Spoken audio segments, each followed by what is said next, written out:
Hi viewers, welcome to home cooking, healthy and tasty recipes. இன்னைக்கு நம்ம கிச்சன்ல நம்ம செய்ய போறது சபக்கி வடை எப்படி செய்யறது அப்படினு பார்க்கலாங்க. எங்க ஊர் சைடுல எல்லாம் இந்த சபக்கி வடை ரொம்ப ஃபேமஸ்ங்க. ரொம்ப டேஸ்டியா இருக்கும்.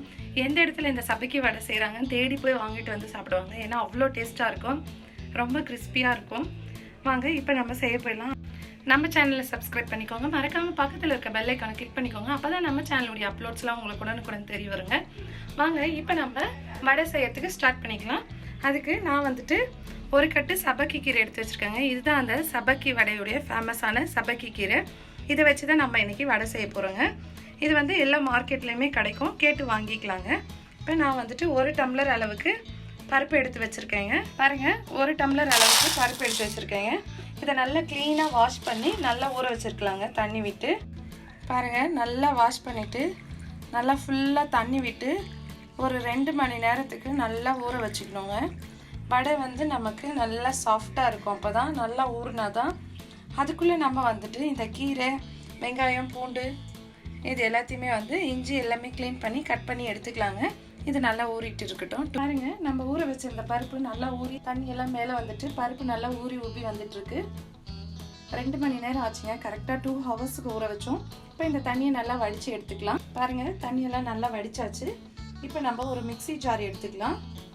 மிக்ஸி ஜாரில் நம்ம வந்துட்டு இஞ்சி, பூண்டு, சோம்பு, லவங்கம், பட்டை, காரத்துக்கு தகுந்த அளவுக்கு பச்சை மிளகாய் எடுத்துக்கலாங்க. ஒரு சும்மா 2 காஞ்ச மிளகாய் நமக்கு எது வேணுமோ சேர்த்துக்கலாம். காரத்துக்கு எந்த அளவுக்கு தேவையோ அந்த அளவுக்கு எடுத்துக்கலாம். இதெல்லாம் இதில் சேர்த்துக்கலாங்க. எல்லாமே சேர்த்தாச்சு. இஞ்சி மாத்திரம் கொஞ்சம் பொடியாக கட் பண்ணி சேர்த்தாதான் நல்லா மெசியும், இல்லாட்டி மெசியாது. பாருங்க, இஞ்சி சேர்த்தாச்சு. இப்போ ஃபஸ்ட்டு இதை நம்ம பவுடர் பண்ணிக்கலாம். பாருங்க, இப்போ நம்ம இஞ்சி பூண்டு கொஞ்சம் ஓரளவுக்கு 1-2 ஒரு பவுடராக அடிச்சிருக்கோம். இப்போ இதில் நம்ம ஊற வச்சுருக்க பருப்பு எடுத்து கொஞ்சமாக சேர்த்துக்கலாங்க.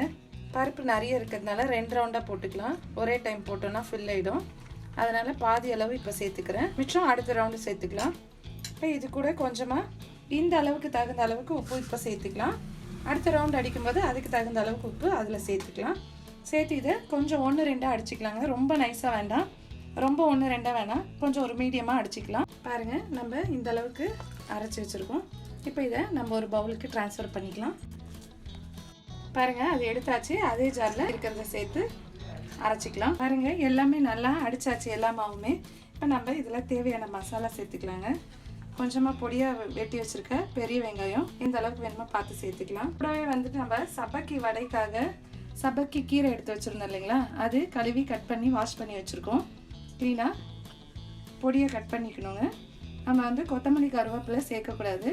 வெறும் இந்த கீரையை எவ்வளோ வேணுமோ பார்த்து சேர்த்துக்கலாம். நல்லா ஃபுல்லாக கீரையாக இருக்கிற மாதிரி சேர்த்தா கூட ரொம்ப டேஸ்ட்டாக இருக்குங்க. உப்பு காரம்லாம் எந்த அளவுக்கு தேவையோ பார்த்து சேர்த்து நல்லா மிக்ஸ் பண்ணிக்கலாம். இது மிக்ஸ் பண்ணுறதுக்கு முன்னாடி ஒரு பேன் வச்சு தேவையான அளவு எண்ணெய் விட்டுடலாம். எண்ணெய் ஹீட் ஆகிறதுக்குள்ளே நம்ம மிக்ஸ் பண்ணிடலாம். எண்ணெய் நல்லா ஹீட் ஆகட்டுங்க. நம்ம அதுக்குள்ளே இதை மிக்ஸ் பண்ணிக்கலாம். பாருங்க, இது நல்லா மிக்ஸ் பண்ணிட்டதுக்கப்புறமா கொஞ்சமாக தோசைக்கெல்லாம் நம்ம யூஸ் பண்ணுவோம் இல்லைங்களா, அந்த சோடா மாவு போட்டு நல்லா கலந்து விட்டுக்கலாம். பாருங்க, நல்லா ஃபுல்லாக மிக்ஸ் பண்ணியாச்சு.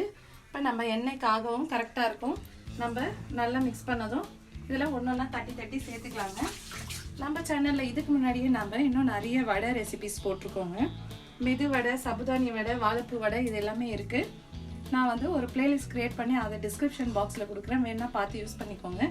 பாருங்கள், நமக்கு எந்த அளவுக்கு வேணுமோ அந்த அளவுக்கு எடுத்து சும்மா ஒரு ரொட்டேஷனாக போட்டு அப்படி தட்டி எல்லாமே எண்ணெயில் நம்ம சேர்த்துக்கலாங்க. அவ்வளோதாங்க. எல்லாமே இதே போல் ரவுண்டாக நமக்கு சைஸ் எந்த சைஸ் வேணுமோ பார்த்து இப்படி கொஞ்சம் தட்டையாக தட்டி அப்படியே எண்ணெயில் சேர்த்துக்கலாம். எல்லாரையும் இதே போல் சேர்த்துக்கலாங்க. பாருங்கள், எல்லாமே சேர்த்தாச்சு. இப்போ ஒரு பக்கமாக எல்லாத்தையும் திருப்பி விட்டுக்கலாங்க. இது போல் பாருங்கள், நல்லா 2 பக்கமும் ரோஸ்ட் ஆகி வருது. இந்த ஸ்டேஜில் நம்ம எடுத்துடலாம்.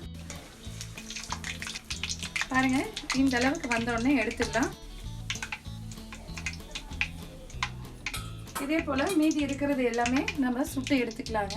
பாருங்கள், ரொம்ப சூப்பரான டேஸ்டியான சபக்கி வடை ரெடி ஆயிடுச்சுங்க. ரொம்ப ஹெல்த்தி, ரொம்ப டேஸ்டியாக இருக்கும். ரொம்ப டிஃப்ரெண்ட் டேஸ்ட்டாக இருக்குங்க. ட்ரை பண்ணி பாருங்கள். பிடிச்சிருந்தா லைக் பண்ணுங்கள், ஷேர் பண்ணுங்கள், கமெண்ட் பண்ணுங்கள், சப்ஸ்கிரைப் பண்ணுங்கள். மறக்காமல் பக்கத்தில் இருக்க பெல் ஐக்கானை கிளிக் பண்ணிக்கோங்க. அப்போ தான் நம்ம சேனலுடைய அப்லோட்ஸ்லாம் உங்களுக்கு உடனுக்குடன் தெரியும்.